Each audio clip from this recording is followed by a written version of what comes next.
Hello. Hello, everybody. Welcome to the Three Peens in a Pod podcast.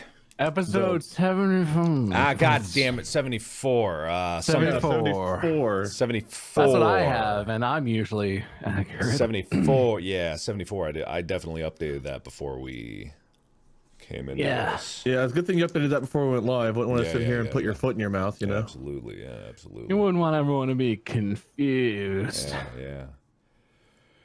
Well, it's been quite a week. Lots of news, lots of stories, lots of changes in the world that we need to go over immediately now. Yes. Yeah, I don't even know what story to start with. There's been so much news happening. It's much crazy stuff. Yeah. It's been a pretty crazy week. I know a lot of people have been struggling with, like, the loss of power in Texas and everything, but the snow's melting here. I hope it's getting better, but I think if we all just put our best foot forward, we'll be okay. Our best foot forward? What are you, a grandmother from the 80s? Yes. I thought you guys knew that. That would explain a lot. That makes a lot of sense. That makes a lot of sense. Huh. For everyone at home, my foot's broken. That's it. Wait, what? I have a boot I heard you did a big pity party live stream and you were all blubbering all over and trying to get sympathy. Yeah, dude, if I get injured in a way that can be hilarious, I'm gonna milk that shit. If I actually go to the hospital and something's seriously wrong, like, I'm not gonna throw a pity party, but I broke my fifth metatarsal. I get to make fun of that. Is that your pinky toe metatarsal? It's the midfoot bone. But on the pinky, so it's the pinky foot connector. So it's not the actual pinky toe, but it's the bone that's next to the pinky toe. It's like the meaty part of the foot. Yeah, if you look at your hand, the bones that are inside your palm, I think that's the equivalent bone. Yeah. It would be I like think I've broken a pinky toe before, which there's nothing they can really do for that. Did you try and break a bunch of bricks with your foot? Did you karate chop some bricks and break your little pinky metatarsal? Surprisingly, even though we did make a video called Brick Soccer where we were kicking a brick. That did not. Was so concerning. I know, that didn't do the deal, but me stepping off a curb sure shattered that bitch. Oh. Yeah. Okay, so you can talk about your foot to your heart's content, but I just have to say, every time I've read, because obviously when Mark breaks his foot, Bob and Wade need to fucking know right away. Right, of course. Bob and Wade need to be informed that their dear friend and fearless leader has shattered a bone. Yes. Every time I've seen it described, every time you say the words out loud, every time I even try and remotely contemplate, like, oh, how did you stepped into a sewer grate or what? Yeah. It makes my entire body want to stop existing. Yeah. Does anyone else have this with injuries? And it's specifically with me, it's a lot of broken bones. If, like, I have this one, every time I go downstairs, I look down the stairs and, like, I know how to go downstairs, do it every day, live in a house with stairs. Every time I go downstairs, I look at the stairs and I'm like, oh, what if I rolled my ankle? Oh, and then what if I might fall and I try and catch myself and I break my forearm on the banister? That, oh god, is it just me? Am I freaking weird about broken bones, or, like, does this absolutely destroy everyone's mental state every time? I have a similar thought on stairs, because once a month I do trip on the stairs. Like, once a month, the same step. I'm pretty sure that our stairs, our main staircase leading up to, like, our bedroom, I think one step is like an inch bigger than the other. It's bigger. It has to be, because once a month when I'm going up the stairs, I notoriously trip and fall on the same step. And then just as soon as, like, I get comfortable, I'm like, all right, you know what, whatever. I was just stupid back then. I'm a changed man. Yeah. I'll trip and fall again. Yeah. No, honestly, Bob, I think that's totally justified, because number one, I wouldn't recommend breaking a bone. It has never been fun. And a foot bone is such a shitty bone to break, because I can't walk right now. It literally, a tiny bone in my foot is broken. I cannot walk. I have to use crutches now. I for a month. I have to use crutches for a month. I can't walk for a month. And like, if I had just been thinking more about where the hell I was going, I wouldn't have broken my bone. If I had looked down because I was stepping off a curb, and you know, stepping off a curb, it's not a difficult thing, and I just got very unlucky with how my foot rolled. That's it. That's it. Just That's great. I'm gonna step away and get my food. yeah, you do that. It's totally fine.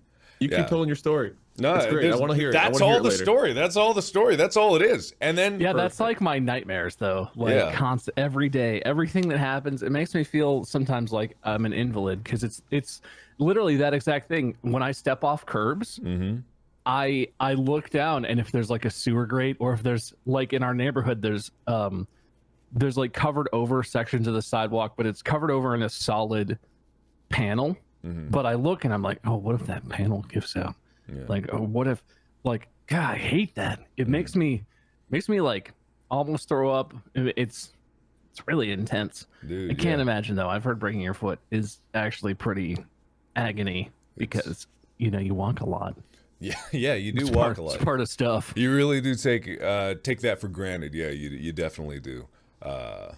But yeah, just wouldn't generally recommend it. Also, the other difficulty that I'm having right now is because of that whole big opioid epidemic, doctors are less inclined to prescribe like prescription painkillers, which I get. They're a big problem across the America, definitely the opioid epidemic. But it also means that I have to, I'm relegated for my broken foot, which on my pain scale was pretty high, to Tylenol and Advil. That's what I get for my broken bone. So I've been taken up to the maximum amount of Tylenol and Advil that I can take, which is not very much. Sleeping has sucked. Like, I have not had good sleep the past few nights. I imagine. I think I was Anyway. sympathetically having trouble for no reason.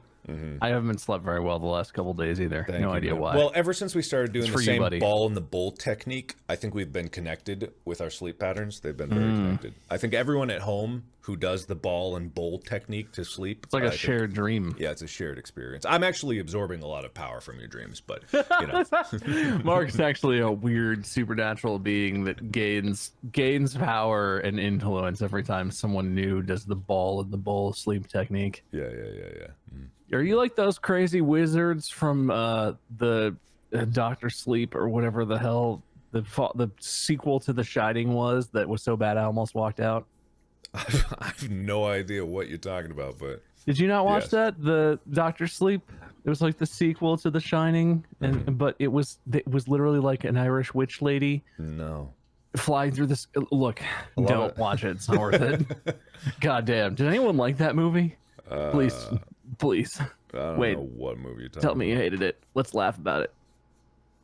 He's stuffing his face right now with All some right, cool, Chick-fil-A man. or That's something. great. Yeah, good. Yeah. But anyway, that is all that I'm going to talk about my foot. Like, it sucks. I'm probably not going to be on the stream very long because I feel queasy from all the sheer amounts of Tylenol and Advil I've been taking. My kidneys are probably shutting down, and my liver is about to explode. But I'm fine. You got extras in all those organs, though, I think, right? Yeah, Yeah, 2 livers, 2 hearts. exactly. Yeah. Basically, get a do-over. You get one do-over. That's how cats have so many lives. They just got so many livers. Bunch So- of organs. Yeah, all redundancies. Some Yikes. middle school teacher at some point is like, you know what? Every year we dissect frogs. This year, let's mix it up. There's lots of stray cats. Let's get some cats in here. Let's get these kids some life experiences. Kids start cutting open cats, pulling out 7 hearts, Yeah. 8 livers, 16 a drink, kidneys. you Nothing asshole. ever goes wrong with kidneys. How am I supposed to know that? What do you No, continue, beep your please. thing when you take a drink? Give me a honk. Yeah. Okay. That's why cats are so squishy, because their legs and limbs are just filled with extra kidneys. All organs. It's just all organs. There's no skeleton in there. It's good shit. Yeah. In other Things you news, didn't know about cats. yeah, no. In other news, Texas did go through a whole terrible winter storm that was pretty unprecedented. Unprecedented as far as I know, right?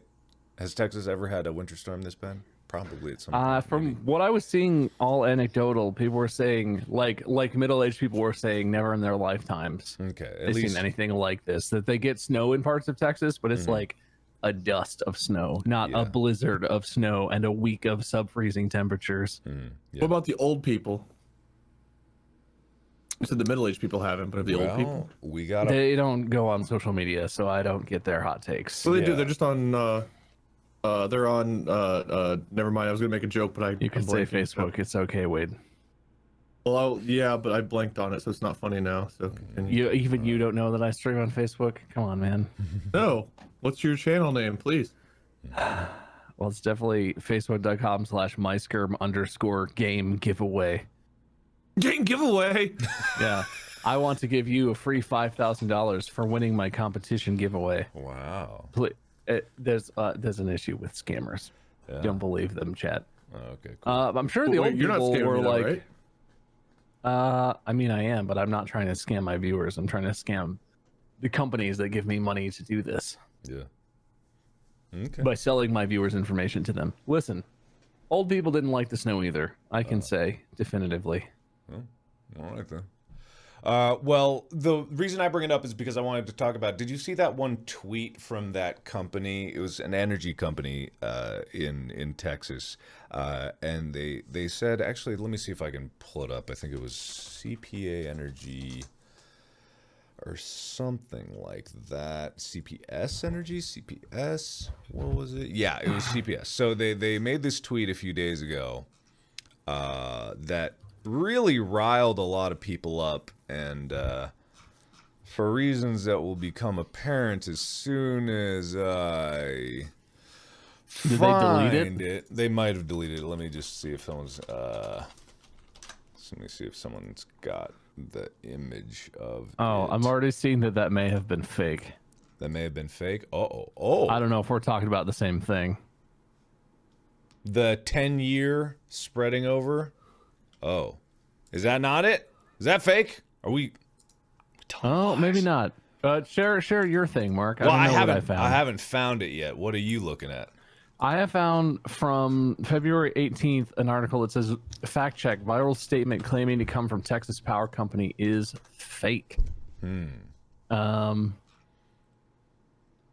were faking a tweet from No, what's his no, face? this is Used not. car salesman guy too, right? No, this is not fake because this is an actual tweet on their Twitter account, CPS Energy. The question for them was, is CPSE going to provide payment relief to customers? And the answer was, we understand that it would be unacceptable to have customers bear the costs on their monthly bill because of the power outages. A lot of people's like energy bills skyrocketing. Some people had like $5,000 just for the month.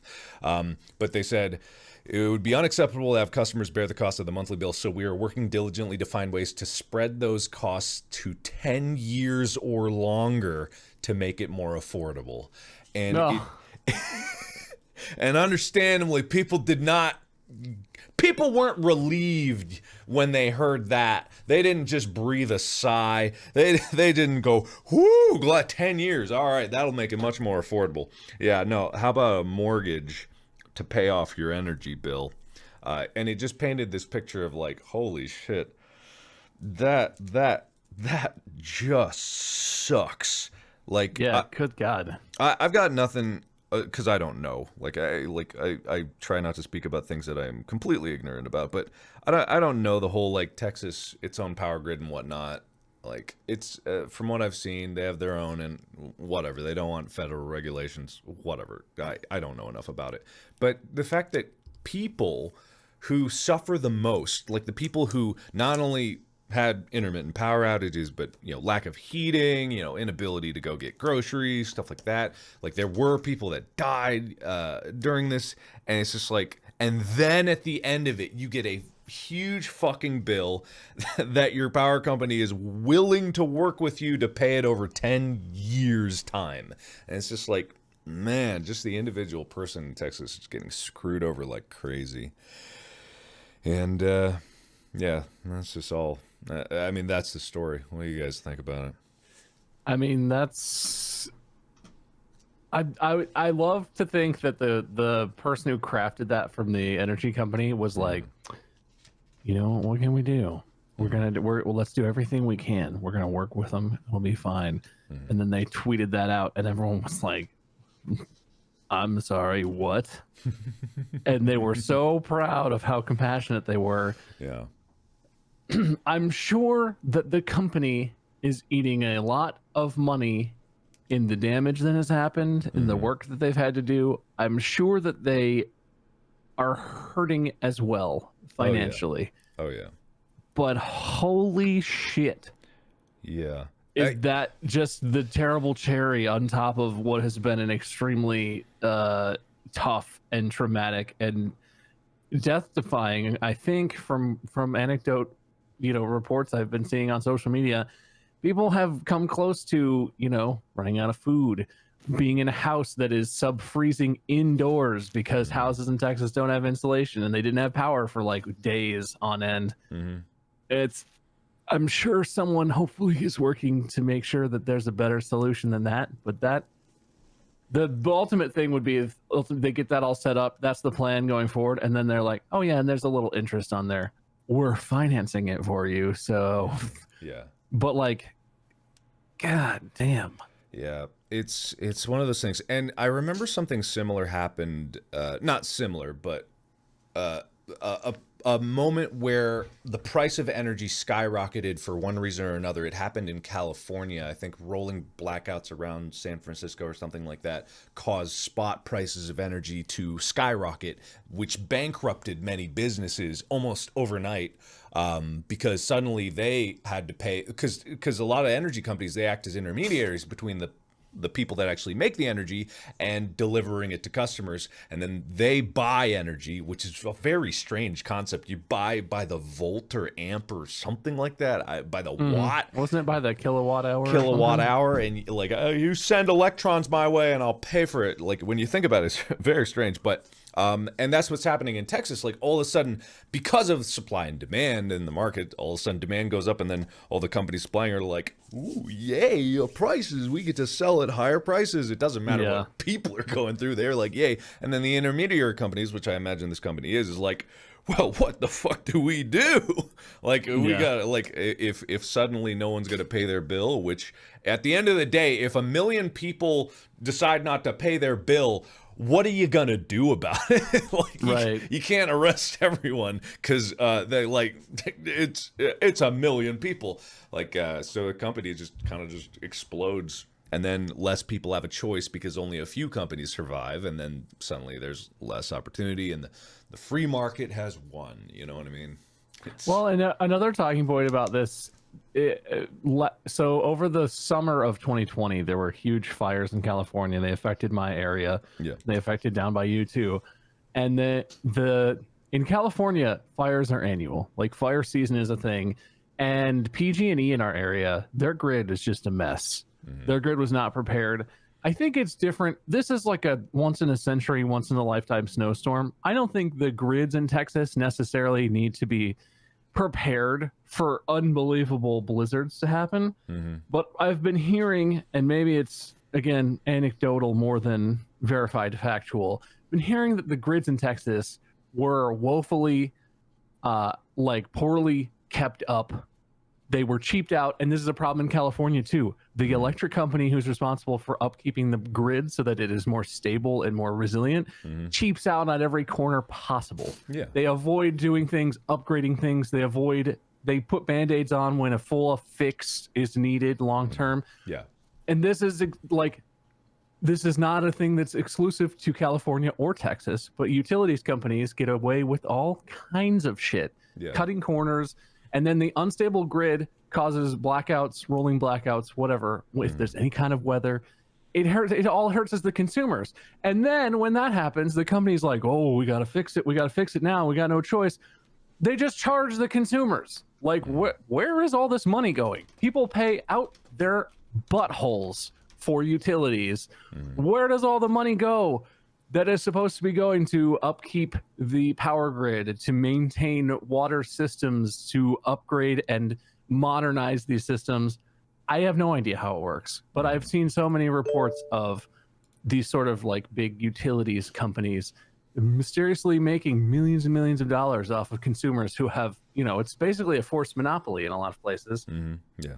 But then they don't spend it on anything that would actually benefit the consumer. They have no motivation. It's easier to take the fines and do the work after the fact because it costs them less or as much as it would have cost, and maybe they get away with it.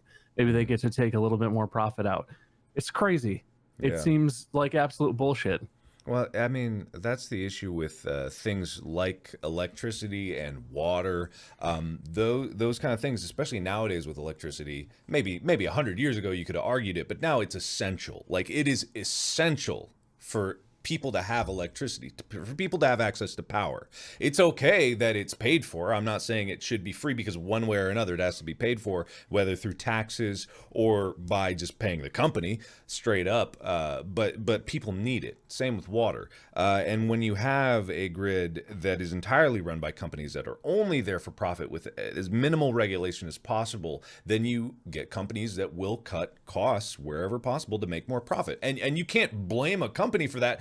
They're a corporation. That's what they do.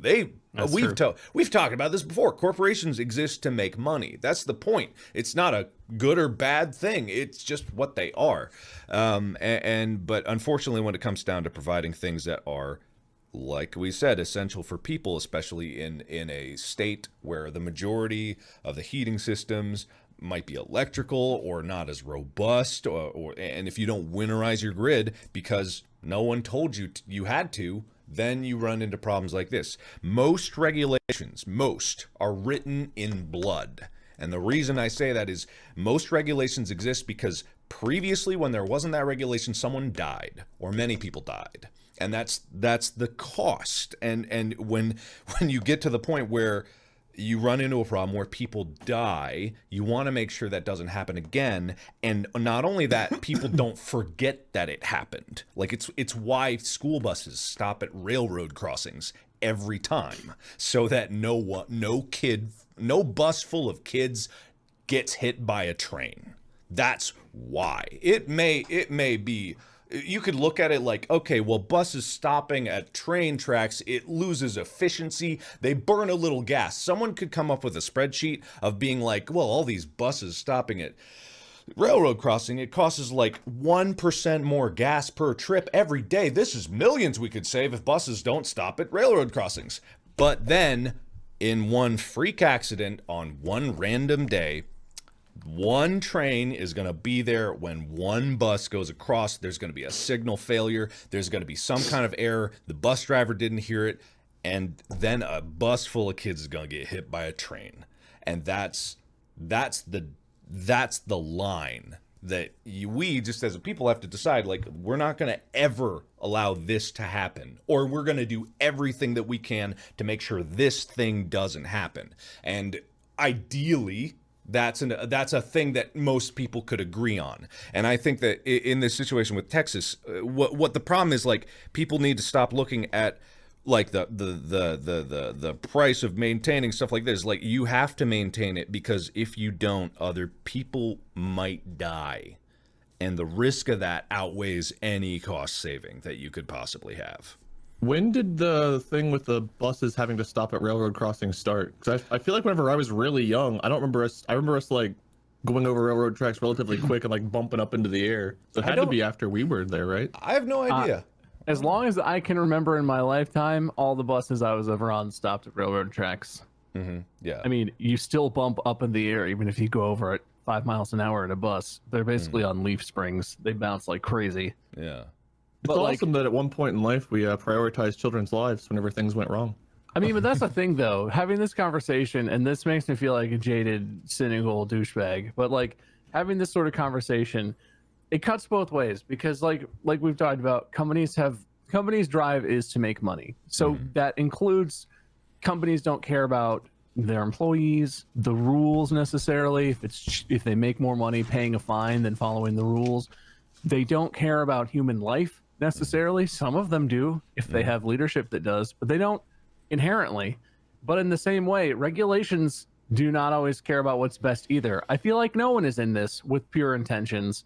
Like you said, Mark, regulations are often derived because someone dies, a large group of people dies, some catastrophe has happened, and government is like, oh God, okay, we can't let this happen ever again.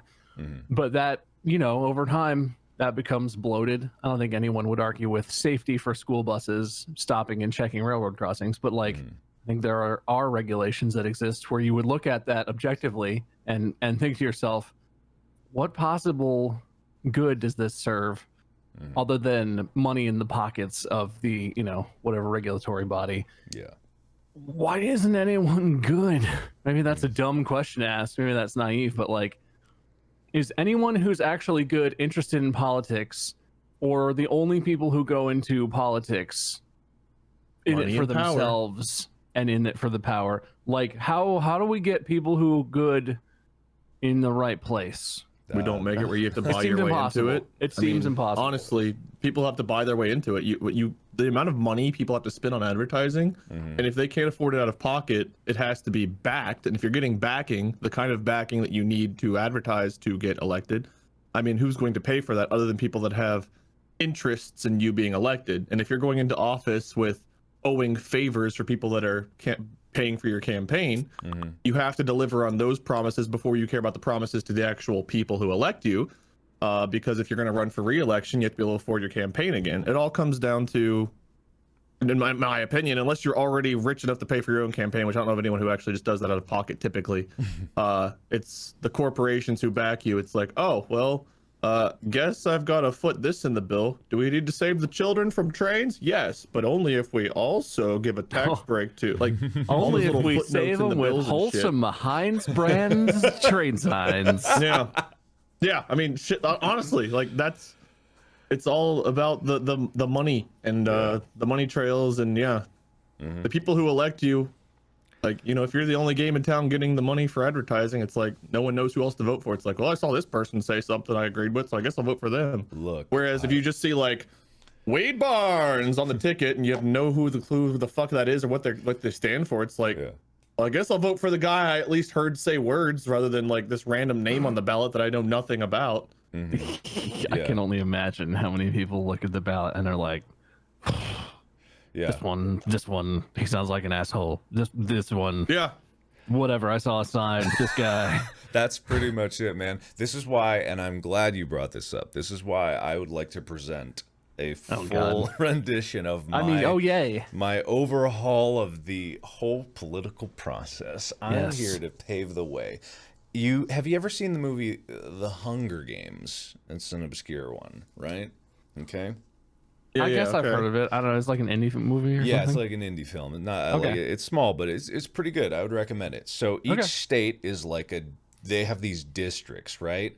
So there's 2 selections, right, from each state.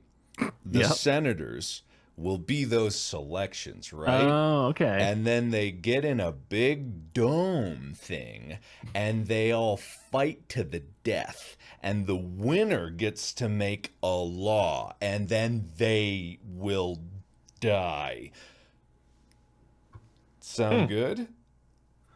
You gotta really want that law to exist. You gotta really want it, right? You gotta really want it. This is the jaded part of me, because already in that system, I'm like, okay, so the corporations create low-income baby farms where they basically buy people's children to raise them for these Hunger Games, and then they just they pay the families outright, or maybe they pay the children and the parents sacrifice themselves. They train them, they arm them, they back them, and then that's how you get laws passed. Is you basically buy human sacrifice It's in a different way than they currently buy human sacrifice in the American system. It's a perfect system. It can't be. No one can find a flaw in this entire system. There's no Hunger Games. We could just keep things as is. Honestly, just screw the people over more. But maybe one day a year, we just everyone who makes a certain income just goes. We lock ourselves, or they lock themselves away, depending on where the line is drawn. The rest of us are just allowed to go break whatever laws we want, go steal, go kill, just, you know, get all of our aggression out. Yeah. And then the next day we'll go back to behaving ourselves and giving, you know, everything we do back to the rich, and we just won't really get anything out of it. But you know what? Every day we can think about the fact that we're only 364 days away, or 363, however much it is, from being able to get our aggression out again on the people who aren't responsible for our pain. I like that. I like that. It's like you're pushing out all of the bad feelings out in one day. You could call it the push. The push, yeah. The push. I think the push is a good. Yeah. Push them all out of the push. Yeah, you push all the bad emotions out, and all that's left is purity. Yeah. You just get the push. Yeah, I think it's catchy. Yeah. I think that'll the purity catch on. push. Yeah, the purity push. The PP. You gotta get PP. PP. The PP. I like that. It's PP day, guys. It's PP day. And then no, not the puss. No. It's different. That's a different. That comes either before or after PP day. The puss. Oy. You gotta get all the bad stuff out. The bad stuff is the puss. Yeah, That definitely comes after PP day. Yeah. Well, what I've always thought about, like, with public office, in seriousness, I've always thought that public service should actually be a service, and it should not be fun, enjoyable, make you powerful. Like it should be a burden. It should be cumbersome. Yeah. Like it should be something that is so serious that the office should be set up so that people have to take it seriously. You know, you don't get to go anywhere. You live in a tiny building in the Capitol. It's like a prison sentence, but you're there to make laws, and that's it. You give up everything else. You give up your assets. You give up your home. You give up everything because you're gonna serve. You're gonna serve for the people, and it's like there needs to be more weight in the actual service part of it, because I have a pretty firm belief that the majority of people. Like, if there were no political parties, the majority of people, like 90% plus, want what's best for everyone else around them. Like, there are very few terrible, evil people in the world. I believe that. There are many, but it's a minority. And I believe that the majority of people actually want to do. All the disagreement should be about is how that's done. But the idea that if someone disagrees with you in that aspect, they are your enemy, is just the most terrible, like, programming that has been infused into the entire system. It's awful. It's terrible that people think that just because you disagree with someone, they are inherently your enemy. Now there are people that are just terrible people. I'm not ignoring that fact. But the majority of people actually want to work to better society. It's just how that's done that is the disagreement, or at least they just don't run for public office. Yeah, exactly. Well, it's impossible. I think even if there is a big portion of our population that would be interested in serving, it's anything beyond like local government, which is still a whole parlor show of trading favors and owing things to people, and basically being, not representing any constituency, just representing whoever got you the office. But state and federal positions it's impossible. You couldn't a humble and sincere person couldn't serve in the federal government, couldn't serve in Congress, no matter how badly they wanted to. And I, maybe this is again too pessimistic, but I don't think even if someone got picked or whenever they grassroots started a movement, wanted to serve their district, and got some support and actually grew a campaign, that would ultimately lead to them still being in the pocket of companies, super PACs, the party, all these people that steal the interest away from the actual humans, who are supposed to be the ones who get people elected, and thus supposed to be the ones whose interest is being represented. But both of those are completely destroyed by the way the system is right now. It's just crazy. Yeah, exactly. I genuinely agree with your idea, Mark, that it should be. Other countries have like mandatory military service. I don't necessarily like that, because I think that is kind of a burden, especially if it's mandatory service and you have to serve in like a combat area, combat zone or whatever. Yeah. That's a lot to ask. Mandatory government service, I don't think is too much to ask. You want to live in a free country, you want to live in a democracy, you want to have a strong, society where you get healthcare, you get utilities, things are stable, things are good. Yeah. You have to serve in your government, state, local, federal, wherever. Mandatory service, no six-figure salary, no huge campaigning.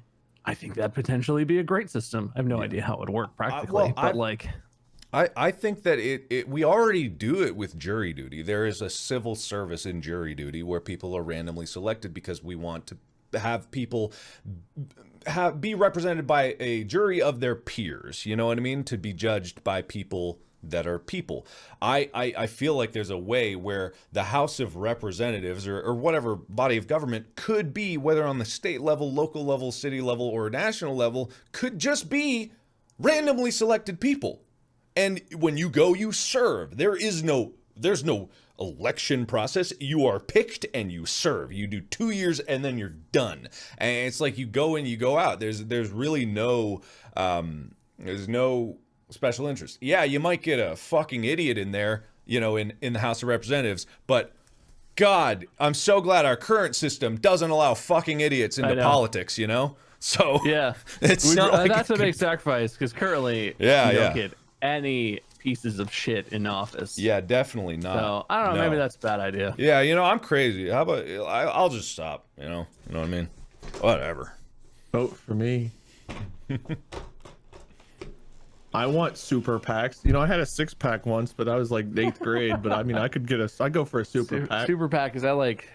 Is it like 8 like 13 packs? Instead of 12? Oh, yeah. It actually runs down both your like legs. A baker's pack. It just keeps going down. You just get these weird bumps all up and down. So. That happens anyway. There's a cream that my doctor prescribed. Yeah. Well, I'm glad that at least the weather's starting to get better. I mean, I know people had it real bad all over, but I gotta say, our dogs pooped on the sidewalk and I had to pick it up. It's real tough here too. Yeah. Got any broken bones to complain about? No, but to keep up with the Joneses, I guess I'll have to go run into a wall or something later. I can't let Mark be the only one getting that sweet hospital money. Getting the hospital money? Yeah, get that sweet hospital money from those hospital videos. I did not monetize my hospital videos. Your accountant must be brilliant to figure out like how much you're going to spend in hospital bills versus how much you make from like making so many videos. Is it like a 3 videos to 1 hospital visit? Like, what's the proportion? Dude, I'm gonna do a video later that's looking at broken foot memes. So Okay. So that's at least. Is that 2 or is that 3? I don't know. It's 2 to 3. I feel like it depends Plus on how long. social media post. I know that Twitter post had to be worth a pretty penny too. So I had to re-download Twitter just to tweet. Just to make that sweet Twitter money. Yeah, the Twitter money that's rolling in. Are you cashing in? So I just did a Raid Shadow Legends sponsorship on Thursday, but like they didn't offer me hospital money, so I got to get onto this hospital money. Yeah, I mean. Wait, did you hospital seriously not vlogs. have Twitter on your phone? No, I don't have Discord on Is my that phone. like an experiment, or is that how you live? dude, I don't use Twitter. Like I find that Twitter. Well, you don't browse Twitter? If I do, I go to the mobile website. Weird. Well, I mean, just like for me personally, I don't find a lot of value in me having Twitter unless it's just to get a quick message out like that. But I find that browsing Twitter just makes me upset, like angry, and like I don't need that. I don't need that at all. I feel like it's a very non-objective place to get information, and I feel like it's so loaded with what people want you to think. Twitter's the new Tumblr. It's just it's not fun anymore. It's not fun Okay, at all. whenever conversations like this spark up, it makes me feel like I use social media wrong. What exactly, if you were gonna browse Twitter in the way that is like unhealthy for your mental health, what are you doing? What are you scrolling through the people you follow? Are you scrolling through like Typically, trends? It must be. Any conversation that happens under people I follow or topics I'm interested in messages. It's like, it's not usually the people I follow. Every now and then some people I follow are way more opinionated than they should be, but usually it's the conversations that happen underneath. It's like a thread's like, oh, this could be an interesting thread, and then it immediately just becomes like a shitstorm of just nastiness. People like immediately like, I don't know how you get on this like cancel train of like anytime anyone like so and so said that they didn't like biscuits with butter, oh, end their lives. And it's like, well, maybe just they've never tried it with butter. I don't know. Can we take a breath before? I don't know. It's just like the immediate, just like, I don't know, there's just a mob running around, and it's the mob that finds every tweet and manages to ruin any kind of interesting conversation that could follow it. Well, I mean, it's also I guess I don't see that. I don't understand. Sorry, go ahead, Mark. I asked a question that I prevented you from answering. No, it's totally fine. I mean, I'm in the same boat. It's usually conversations, but I also imagine that it is largely based on who you follow or what you're looking at. So, but I know that I could reconfigure my follows, but I also know that Twitter's main usefulness is as a communication tool, and I have my Reddit customized to the subreddits that provide me with like articles and science and technology and informational things. So I could have Twitter be the informational platform, but I don't, and maybe I should change that. I guess people are, this conversation comes up and people are like, oh, I got deleted my Facebook years ago. It's so toxic. And I don't go on Twitter anymore. And like, I know that exists, but I feel like there's such an easy solution to that. I don't understand. And like you're saying, Wade, it does in the replies, like, yeah, it gets toxic. I don't go into the replies. I basically look at my friends' tweets and my friends' replies to my friends' tweets. I don't go into the replies of the normies and the chads on Twitter. I don't, like, that's a terrible place. People always talk about it like, oh, social media is just bad for you. Like, you can't go out there without seeing stuff that, like, you know, makes you feel terrible or makes you angry. Yeah, you can. You totally can. You know how many people I deleted from my Facebook life? You know how many people, including like long-standing friends of family and stuff, that I've muted or straight up unfriended because they post a bunch of shit that did piss me off or that I wanted to reply to that would have caused a whole bunch of, you know, drama or whatever would have been inappropriate. You unfollow those, you mute those, you block words on Twitter. It's possible to create a social media where it's about your friends' posts, pictures of animals. Like, that's my life. I don't get mad. I browse Twitter every day. I don't get mad at it, but it's carefully crafted that way. If my Twitter was more for personal use, I could probably do that easier, but sometimes it's industry people that I'm just like, occasionally they'll reach out or something, or they'll post something like interesting, like they'll be advertising a game or something I care to like maybe see. But like, I'll give an example of when things really sucked. Like last year, it was like what, June or July, there was the big like the big movement of like people calling out creators that were doing terrible things and stuff. And I was with the company OPG, and the CEO Omid got called out for being a terrible person. And some of the people I followed were talking, like I didn't find out from like someone messaging me or anything else. I found out by logging onto Twitter and seeing everyone like adding this person that led the company I was a part of. And it was like, what? Excuse me? And I was trying to like do any kind of research to see what was going on. And already there were tweets from some industry people that are like, any creator that's still there and hasn't left cares about money, and that's it. They don't care who gets stepped on along the way. They are a terrible person. And it's like, no one, like, that was so stressful because it immediately put pressure on me to just be like, all right, I'm out. But what those people don't consider is the fact that we had contracts, right? We all signed a contract, and there are ramifications. There's legal things that happen if you just terminate a contract and just walk away. I didn't have a chance to contact a lawyer and be like, hey, is anything bad going to happen if I literally just leave, cancel my contract? Like, what happens in that case? Like, can I do that? What do I need to do that? Can he just be like thrown out of the company? Can we do? There was no time for any of that. It was immediately like, you all leave. If I see your name still on their list tomorrow morning, I'm unfollowing you. You're a terrible person. And there's a lot of moments like that where like people you don't expect, people that usually don't jump out and say crazy things, will just be on board with their torch and their pitchfork in hand. And it's like, all of a sudden I was in the middle of a witch hunt, and it's like, I don't know. So we all had to like hire attorneys after we left to try to help clean up the mess. It was a fucking nightmare. And it was super stressful because it's like, one, that was a big source of income. Two, we had no idea what kind of ramifications there were for just walking away. Ultimately, what ended up happening, I don't know if I'm allowed to share all this, but oh well, is the company like completely is gone, like bankrupted itself.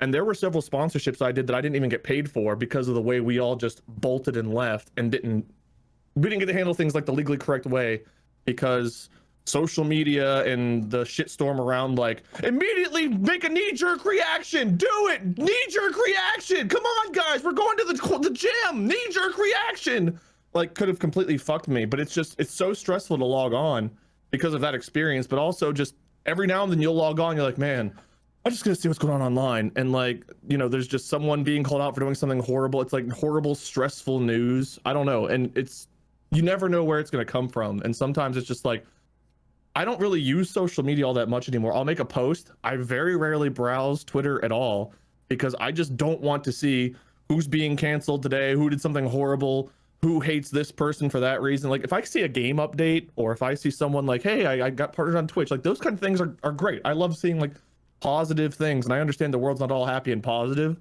but God, it gets depressing seeing these things, and it gets super stressful whenever like this big cancel mob's running around, because like I don't want to find out that somebody I work with has done something horrible, and it's like, well, I guess I got to cut Bob out of my life because he bought Apple brand apples instead of, and their CEO is a horrible person. I can't believe Bob bought Apple brand apples after their company did this. Like, we don't all fucking know everything. Honestly, so like I get why that's personally stressful, and that's part of why I try and make my socials not focus on that sort of stuff.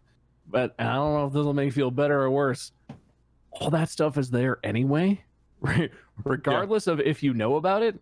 All that stuff that happened with OPG and all the stuff surrounding other like abusers and stuff, that has all already happened, and it's all playing out on social media. But like, I guess I would rather be aware of what has happened so that I can choose to act how I would want to act.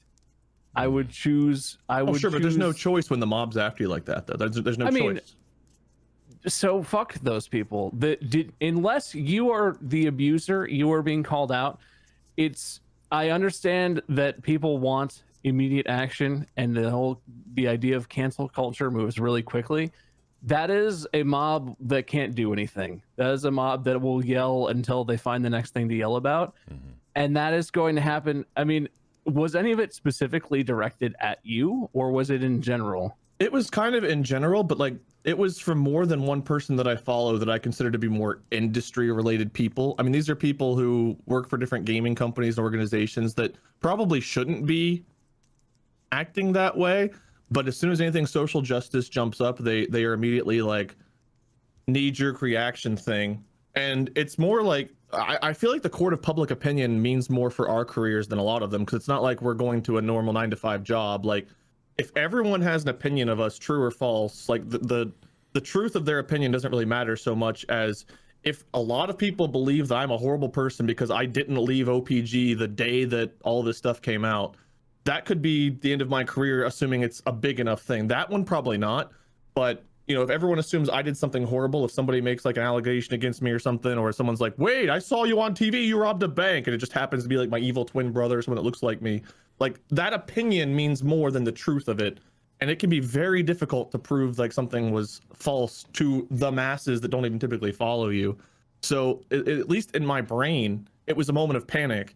And I think that I do think that one interaction did affect my outlook on social media in general. But also, just like last year was such a rough year, and it's still rough this year.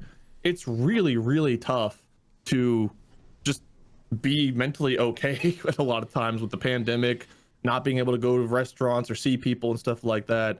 And you turn on social media, and instead of being a fun escape, it's just so much negativity.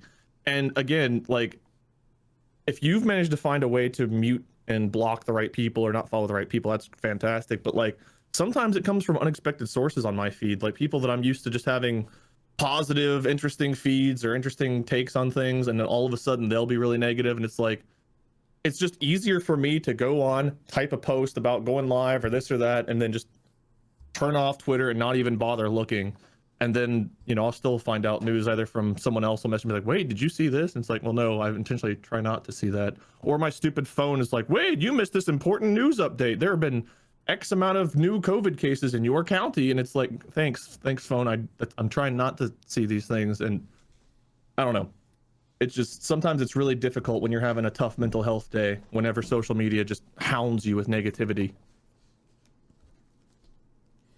Sorry, I keep going on these long tirades. I don't mean to be, but No, I mean it definitely sounds like it really impacts you. I have slightly different reasons for why I don't look at social media, not necessarily. But that whole conversation that you're bringing up we could talk for hours about that. yeah. But me specifically with social media is like I just don't do it because I generally just don't have a use for it, right? Because I don't feel the need to constantly update people on my life or what I'm doing, because I like to control that information. As far as like the drama of it goes, like it is what it is. It's not really going to stop it whether it's on Twitter or not, because it is addictive. It's addictive for people. People like to be justified and vindicated and feel like they're right. People love to feel like they're right. And the thing about a social media like Twitter is everyone can have an opinion, and everyone's opinion is right to them.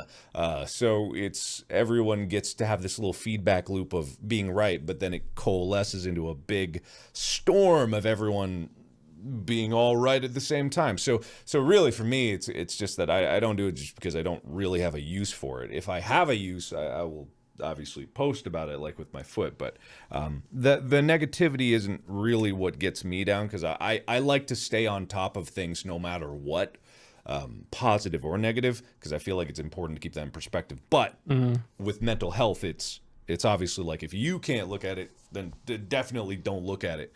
And that's a whole nother conversation. But as far as just social media goes, that's why I don't do it, Bob. Yeah, that's I mean, that's fair. I don't think it's a thing that's a necessity. I just have always found it pretty enjoyable for the kind of personality that I have, just to like see what's going on. I will say to Wade's point about, I don't know if it was a specific I mean, it just affected you, I guess. But in regards to sexual assault and how that plays out on Twitter, there have been many times where it's gone way beyond holding someone accountable and supporting someone who has been a victim into people, you know, assuming things, thinking they know what happened. Twitter is not a good place to get facts out. Yeah. But Twitter is a great place to be able to support people. Twitter is a great medium for someone who feels alone, a victim who maybe feels completely alone or feels like they are in danger or feels like they don't have the power, but they want, you know, their abuser has all the power, has all the social capital, whatever.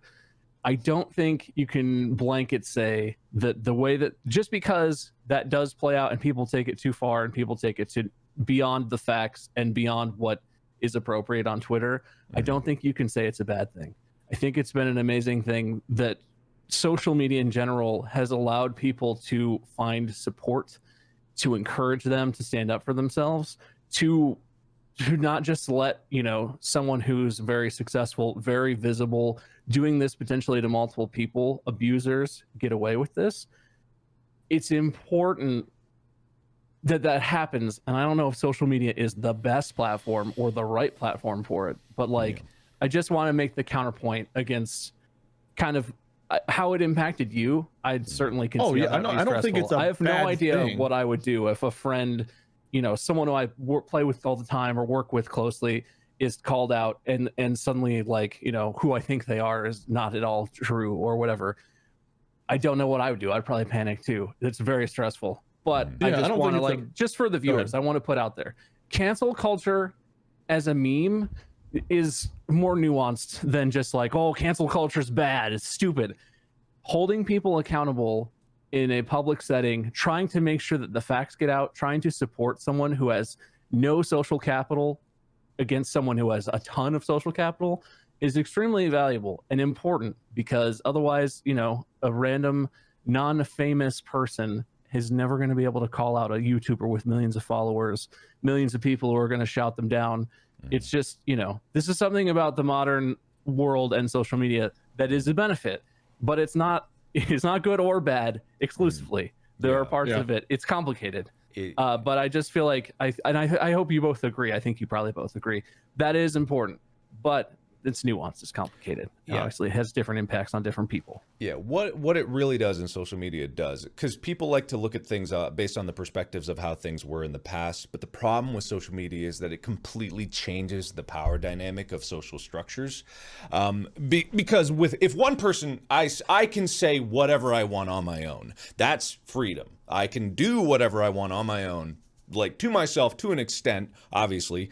But that freedom stops when it affects someone else directly. Like the old quote, I can swing my fist in the air as much as I want. My right to swing my fist in the air stops at someone else's face. You know what I mean? But with social media, it's different. And like you said, Bob, not good or bad. It's just fundamentally different. The ability for someone to be able to defend themselves in the face of someone with a larger following is a different dynamic, or someone who has power. Like, it's a different dynamic to be able to empower people like that. But with social media, it also creates counterpoints where a lot of people whose ranty, weird opinions would normally not be taken seriously suddenly have a platform. Like with flat earthers, like it's like things like social media give those voices an equal opportunity to have the same weight as other less ridiculous ideas. You know what I mean? It evens the playing field, which causes the previous playing field that had balanced itself out with pluses and minuses. There were definitely errors pre-social media. I'm not saying that it was all perfect. It definitely wasn't, but it's just changing it. And this is all part of adapting to a world that is interconnected and where social media does allow people to have the same voice no matter what. Like, a lot of people forget that there's not only different, like, opinions of people, there's entirely different demographics of people on Twitter. There's young people, there's old people, there's people of all ages, races, like everywhere across all spectrums. There's so many different people, and all have the same opportunity to have their voice heard. And that is just different. It's neither good or bad. Maybe in the end, it'll be discovered that it's more bad than good or more good than bad. It's here and it's happening, and it likely will never stop. So it's about finding what needs to be done to minimize the bad. And that's pretty much it. I agree. I think people being able to have a platform to come out and to hold people accountable for things they've done wrong is a good thing. But it can also be overwhelming, again, from my perspective. Just every time we logged on for like 2 months, it was like someone else being called out. And I think 99% of those were all true allegations. There was one instance I know for a fact that was not, because there was actual like photo and video evidence that was timestamped that was shown to like where one allegation was proven false. It's those that scare me the most, the ones that are false. I've referenced this many times. I still recommend that you guys look at this, everyone watching too. There's a paper, a philosophical paper called On Bullshit, and it talks about truth, lies, and bullshitting as 3 different takes on truth. And one thing about social media that is scary is people that are just bullshitters or liars. They have a lot more power, and the social media mob tends to jump on anything, whether it's true, false, whatever. If something seems like, yeah, get them, it just seems like people jump right on it. And again, like 99% of the time, that's okay. But like the 1% of the time, that's very scary. Or in instances where there's a convoluted process, like again, from personal experience, the contract I have with OPG, it's like, if your name is still on their website tomorrow, then I know that you're a terrible person. And it's like, well, or I don't want to put me and my family in financial jeopardy for the rest of our lives because we jumped out of a contract the day that something went wrong, rather than taking the proper legal process to get out of it. But you know, I guess that we're not caring about that aspect, and just stuff like that. But overall, the positive outcomes of people being held accountable that were previously seen as untouchable, I do think outweighs my personal issue. It's just, I do think, like Mark and like you guys were saying, there's a good, there's a bad. I'm not sure which one weighs heavier. It's hard to say, but there's definitely scary aspects. And whether or not it's good that people are being called out, I think it's overall good. It still can be very mentally draining whenever you are having, like I said, a rough mental health day. You go to log on because you have to do something for work, or you just want to get an update, or you just want to see how someone's doing, etc. And your entire feed is just so much negativity, and it's like there's no way to fully dodge that. Not that I know of, at least, other than just not engaging or not looking at all. Yeah. So I do not use social media like I used to. I used to be on Twitter all the time. I'd have like 8 Twitter tabs open. I'd be browsing through. Sometimes I still have a bunch of tabs open, but typically it's because I post an update and I literally read replies to either like Mark, your foot tweet, or my response, Bob replied to that. Like I'll look at those responses, or I'll look at like a video game thing and I'll look at the replies to that. But generally speaking, I try not to look at my personal feed. I try not to look at the Explore tab. It's like my notifications I look at. Everything else I just try to ignore, just to keep myself from being bogged down, especially with streaming. I feel like with streaming, being live and trying to keep like energy and like happiness up for, it's not like I'm trying to fake it or anything, but if you go into a stream with negative attitude, it will very quickly show. It's very hard to go for 4, 5, 6 hours whenever you're just not feeling it and be like, yeah, woo, Valheim, when on the inside all you can think about is this horrible post you read, and you're just soured, you're irritable. It's very hard to overcome that stuff. So just trying to keep myself from being like while live means I cannot spend time on social media. I can't risk just being torn down before I start. That's valid. I've got nothing to add to that. I mean, that's perfectly valid. I don't think that you're wrong in thinking that, because it comes down to everyone's personal need, right? If you need something else. I think that's, with the advent of technology, there's many things that are going to change in terms of how people communicate. But at the end of the day, it's still people, right? That's always going to be the common denominator. It's humans. And humans don't change very quickly, or sometimes they don't change at all, but they can adapt, and adaptation does occur, and we will adapt to these changes in technology, and there's many, many conversations and many, many, many discussions to be had about how people will be able to adapt, or what things we can do to facilitate these adaptations. But the important thing to remember is that it's not going to go away. Like somebody, I want to address this topic. Someone just said that it's a privilege to opt out of difficult topics. How do you feel about that statement? Because that's something I see a lot, where it's like, I just need to take a moment away from this. And some people are like, well, some people can never get away from that. But there's a lot of different topics. And just because some people are permanently attached to one doesn't mean everyone's permanently attached to all of them. But like that statement, I see it a lot. I feel it. And anytime I say something like, I need to get a break from this before I go live and stuff, people are like, well, it's a privilege that you even can. I don't know how I overall feel about that statement. I mean, this is the first time I'm thinking about it, but generally, I think that's true. Yeah. I think it's not it. Well, so there's the thing. Privilege is thrown around a lot. Like if someone's, if someone says to me that I have white privilege, it doesn't mean that they think that I am necessarily racist. I feel like people hear this term a lot and they're like, oh, you think I have privilege? So what, you think that means I hate you? You think that means I'm a bad person? You think that means I'm whatever the topic of conversation is?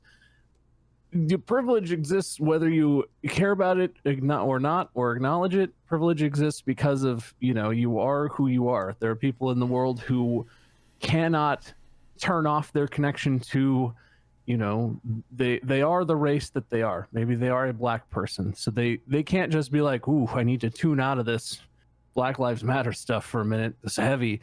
Like, for some people, depending on what the topic is, that is inescapable. So it is. I think I'm not going to apply it to you necessarily, but I think I have a lot of privilege because a lot of the horrible stuff that people have been dealing with, especially in the last year, with coronavirus, with racial issues in this country, I can literally just not look at it. Like, it doesn't impact me directly, but that at the same time doesn't mean that it stops to exist. And it's hard because even if you want to commit your life to being an activist, you do get burned out. Like, there's only so much energy you can expend on whatever your efforts towards a certain topic, your focus, your thoughts about it. You can get burned out and need to take some time to recover. And I feel conflicted about it because I am privileged and I totally do that. I totally tune in and out of different things, like what's been happening in Texas. I followed that a little bit, but there are people who, are trapped with no electricity or were in freezing temperatures. They couldn't take a minute. That was their whole life. I think that is a privilege, but that doesn't mean that you have an accompanying obligation to always be invested in it. No one has the bandwidth for that. No one has the bandwidth to care about everything all the time completely.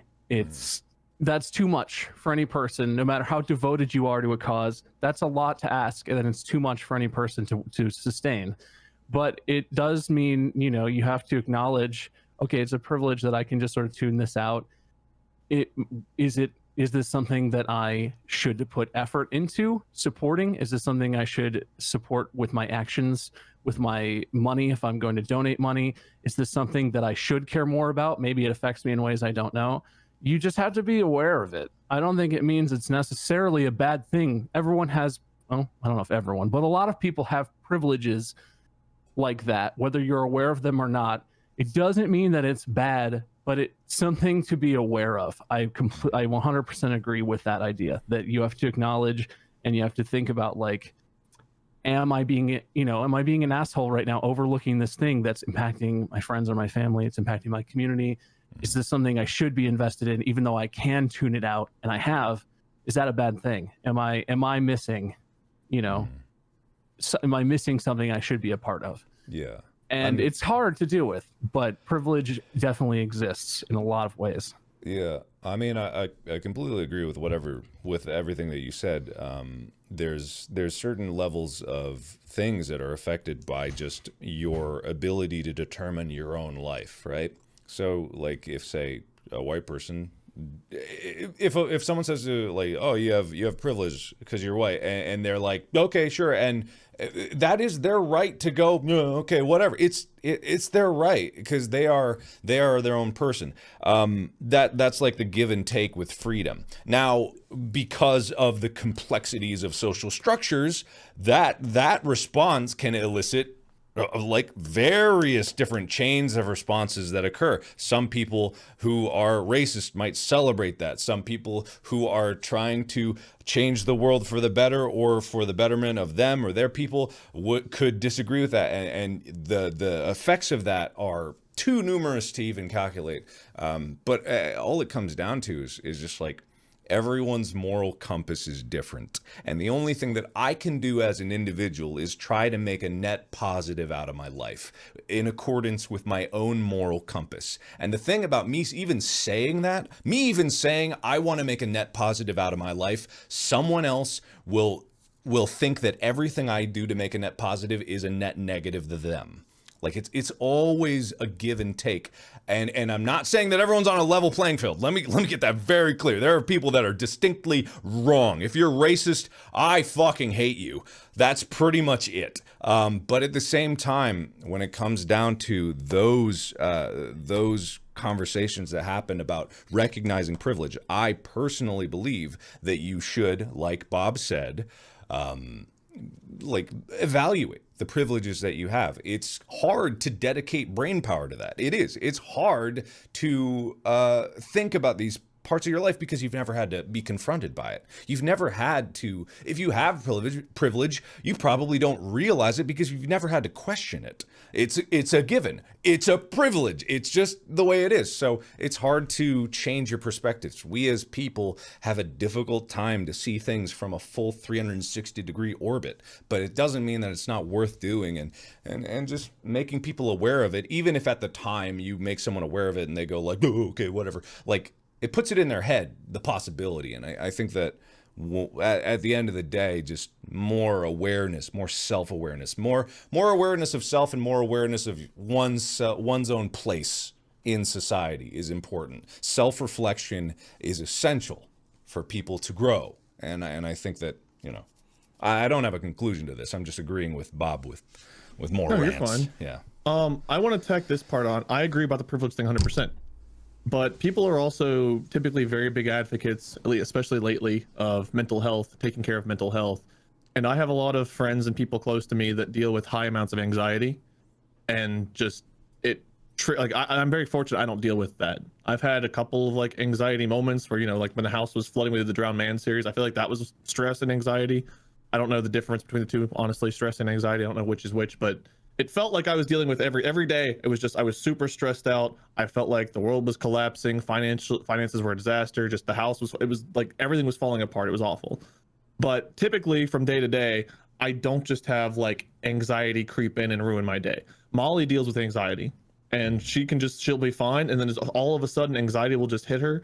And it's like, it looks like she got hit by a train, the way like all of a sudden her demeanor will just change when anxiety like kicks in.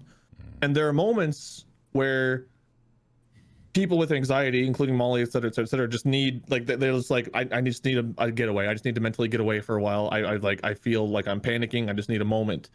And it's people that deal with that kind of stuff. It's pretty common. It seems like a lot of people online deal with anxiety, and people are talking about it all the time.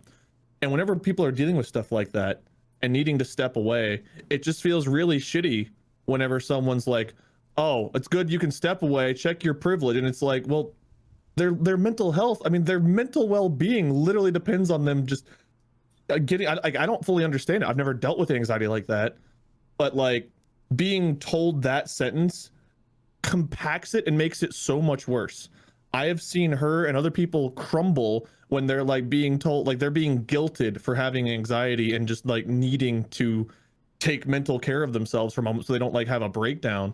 And it just feels super, super shitty. Like, I get the sentiment of it, I do, but it's also this general sweeping generalization of like, everyone just check your privilege, when in fact, not everyone is on the same mental health playing field either.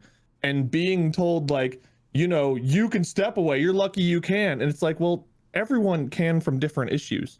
Sure, there's some issues I'll never understand. As a cis white male, there are issues I will never understand fully because I will never experience them. But people that are trans deal with different issues than people that are black, that they'll deal with issues than people that are female or Hispanic, et cetera, et cetera, et cetera. And we all can kind of step away from one of these issues, I imagine, versus others. But just like throwing that into people's face that are already dealing with anxiety, again, it's a personal connection for me because I know people and my own wife deals with anxiety. So it's one of those, it's like, it's a triggering phrase for me because I agree with the sentiment, but when it comes to people around me who are battling with mental health issues, and then on top of that, they're guilted for needing to take a mental health break, that also feels wrong to me. And the people that are like, check your privilege, I don't think they consider other people's mental health. I think they just see a white person and they're like, you were lucky you can do, like, you know, like, again, cis white male, I'm the epitome of privileged.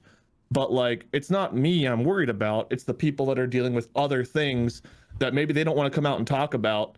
But then on top of this, they are being hounded for not like speaking up more. And it's like, one, not all of us have an opinion on every issue. There's some issues I don't know. I have not done the research. I've not experienced it. I need to.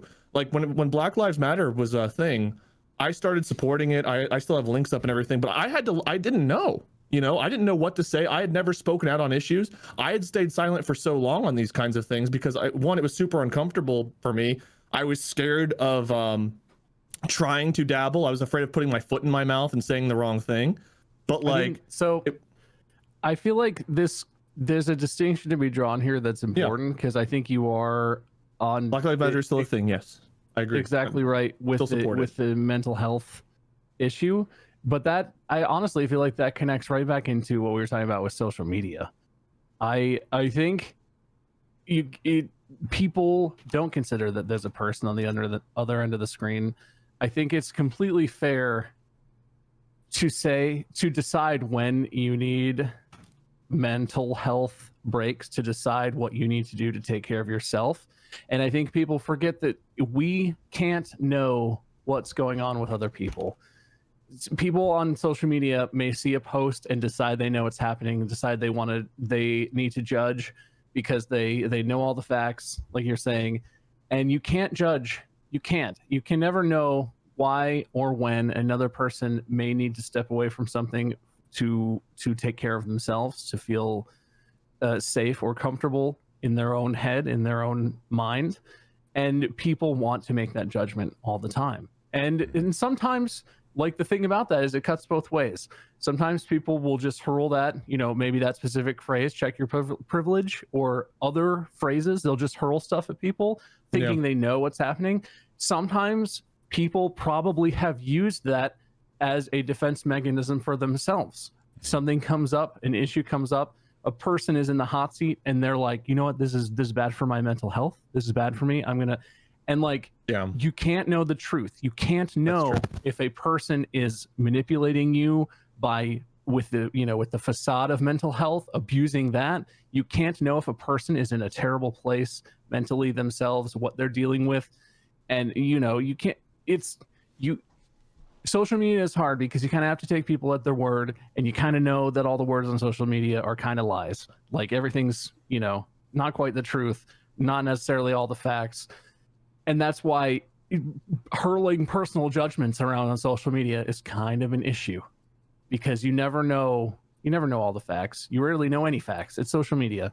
But I feel like, and this is my approach to a lot of things in life, I feel like you have to defer to people.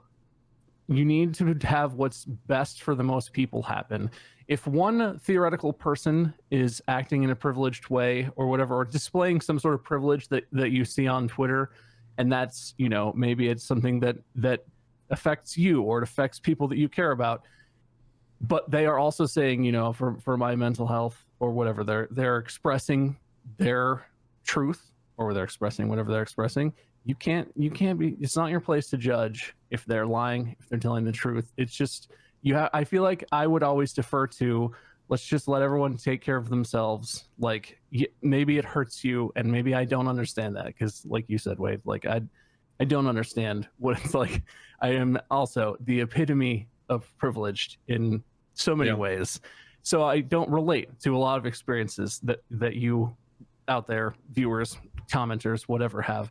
But I feel like you have to defer to, okay, well, this person needs to take care of themselves. I'm going to accept that, even if I think they're wrong, or maybe they're missing, they're not self-aware about this or something. Like, it's just not the place for it. Social media is not the context for that, and people abuse that in both directions. But you certainly see it a lot more with people just hurling judgments of like, ooh, check your privilege. Ooh, that's pretty racist. Like, it's not a good context for that. It's not a place to have a discussion. And these sorts of things, you need to have a discussion. If someone is accused of something, they deserve a chance to have a discussion, to tell, to get the facts out, to be truthful, and to talk. And maybe they were wrong, but maybe they're willing to learn. Maybe they're willing to hear you and be like, you know what? That's terrible. I feel I acted really like an asshole. I am wrong. And I hear you. You can't have that on Twitter. You don't have that discussion. It doesn't happen. So there's nothing, there's nothing positive that's going to come from that anyway. But it's just not a good place. It's just not. Yeah. I mean, to be perfectly honest, it's fascinating to watch my own chat right now. Because I've been reading a lot of mine too. It's exactly the same thing that happens on Twitter in microcosm. It's exactly like what you were saying. Is chat, social media is not a place to have a discussion, especially among the people that are in it. It's a shout box. It is the same as on my Discord. I have a room called the shouting room. The screaming room, sorry, it's called the screaming room, and it's a room where you can, not right now because I had to close it because it was crashing Discord. It's a room where you can go and you can just scream, and you can scream and scream and scream as much as you want. People do love the screaming room. The difference is with social media is all the screams are comprehensible. Like, everything is comprehensible, and the screams are loud enough to be heard around the world, and every single one of them is comprehensible, and that's it. The cost to scream into social media is nothing. It's negligible. So like a few bytes of data. It's nothing. So the barrier to entry is so small. And because everyone is just screaming and no discussion is happening, there's no way to get anywhere with those conversations on social media. It's not for conversations. It's not for a discussion. People may have a discussion in a Twitter thread and they may reach a conclusion. That is just such an exception to the general purpose of social media. That does not happen. No one is going to convince someone on social media of pretty much anything, because it is not really a place for objective truth either. It's a place for opinions and thoughts. The places that you get the final conclusions of it are from bodies of authorities or like people that you trust or something like that. But then the danger is, are you in a vacuum or an echo chamber? And then you realize, like, it's just a bunch of echo chambers that were ordinarily closed off that has been opened. And not only are they echoing inside, they're echoing everywhere. So every opinion at once. It's if you go into a thing like social media looking for an answer, you'll get how many people are in their world? 8 billion? You'll get 8 billion answers. And almost every one of them will be different. And so it's just like, if you're looking for it to be a tool to find the right answers, you are fighting an uphill battle. It's just because when you get with the system with humans, I don't have a conclusion, but I agree with a lot of what Bob was saying, and it's a complicated issue.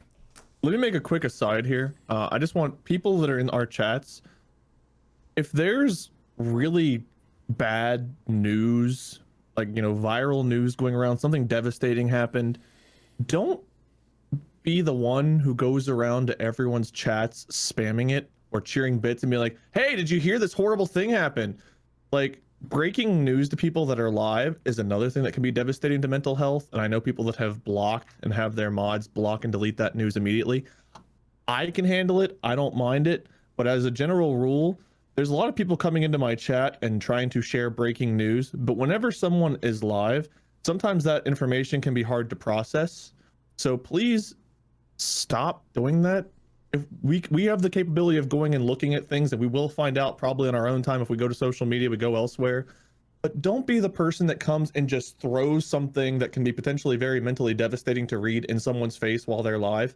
It's not cool. I get you're trying to break the news and share that information because it might be interesting or it might be whatever, but we handle things differently. And as a general rule of thumb, just as a piece of advice, please don't do that. You know, it's interesting, Wade, even with that aside, just analyzing from a macro level, you telling people that is setting up a situation where someone else will get ostracized for doing it, but they didn't hear your proclamation to do it. You know what? I'm not saying it's a bad thing. There's nothing you could do about that. Obviously, if you want something done, say it. And but I'm fascinated because of the cascading effect, and this is what social media does. Yeah. Wade just told all of everyone listening not to do something. So all of you now know that Wade doesn't want that done. If someone wants to share news but wasn't here today, goes to Wade's channel, then other people might be like, you fucking idiot, don't do that. And then suddenly that person is subjected to something. Again, not saying you shouldn't say what you want done in your own stream, Wade. I am just marveling at the complexities that just keep echoing off of the fact that social media is weird. Well, there's also the other group that will intentionally come and do that now. Exactly. Because I said not to do it. Exactly. Yeah. So, and you don't know which is which. I will say the way we do it here is typically if there's something shared like that we don't want in the chat, the first thing we do is mods will delete the comment and then they will tell the person hey, we don't share new, they will try to break it to them as if they're new and they don't know any better. Yeah. Some people don't take the hint. Or have you noticed, I don't know if you noticed this, sometimes someone gets a comment deleted and immediately they get something deleted and their immediate reaction is to not think, I wonder what I did wrong. It's to get pissed off and feel like they were wronged and then become more of a dick. People handle things very differently. It's very bizarre. Mm-hmm. Some people cannot handle being corrected or told how to behave. I consider your stream is kind of going into your home. Bob's stream is kind of going into Bob's home. We all have our own rules. We all have our own way of running things. And it's people come in and they do something that we don't want done. And then they're like, fuck you. This other streamer doesn't hold people accountable for being a dick. And it's I'm not, where are you right now? Are you at their house or are you at my house? I don't know. It's just so bizarre that people do that. And I'm not trying to call anybody specifically for doing this. There are multiple people in my chat that have done the breaking news thing, But just like as a general aside, I just wanted people to know that I don't think that's okay. And again, people that deal with high anxiety, sometimes just having that stuff thrown in their face can make them have to end their stream, or it can affect them adversely, and they'll try to like, cover it up. Then later on, they'll like, have to decompress because it's tough. Sometimes it's tough to know how to react to something when you're not expecting it. So that's what I'm not trying to shame anybody, just general advice, because it keeps happening where people are coming in and like trying to do breaking news, and it's like, great, but think before you speak, maybe. And again, the assholes, it'll be easy to tell the assholes because the assholes will just keep doing it, and it's like, bye-bye. But like you said, someone new will come in, share the news again, and it's like, all right, well, I guess let's do the song and dance again. I can only repeat myself so many times. It's just like every stream, how it's like, does Bob stream? Where's Bob streaming? It's like, facebook.com/myscurm. It's one of those things where if you want to be a part of the system in any way, you have to be subjected to all of the good and bad of the system. Like me as a content creator on the internet, if I want to exist as a content creator, unfortunately, like I can't protect myself from all of the negatives of it. I kind of have to accept the good with the bad and then just live my life working towards making more good than bad. I think there's no real conclusion to be made. There's no right way to go about it. But at the end of the day, for me and my philosophy is just like, I do what I can, and what I can't do, I can't do. And if I've forgotten something, to err is human, and that is that. There's only so much that you can expect out of yourself. Anyway. You guys want to play games? Unfortunately, I need to go to get some more painkillers and lie down and get some food or something. I'm feeling queasy. Man, I'm feeling queasy. So I'm going to take it easy. And, yeah, no worries. And for the people out there bitching that we're talking and not gaming, we do this every Tuesday. Podcast is the literal fucking section I'm in right now. I'm not in game. It doesn't say Valheim. It says podcast and talk shows. All right, sorry, just want to get that out. If you go to Wade's stream and tell him he's in the wrong, doing the wrong thing, instant ban. Everyone ostracize that person.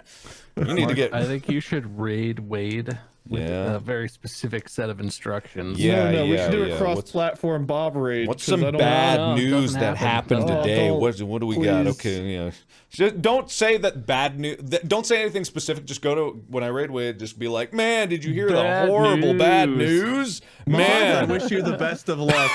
I'm going on a 10-minute break to anywhere else. I'll be back, you guys. All right. They are going to keep streaming. Remember, Bob is over on Facebook, facebook.com/myskirm. The link is being linked by the mods here.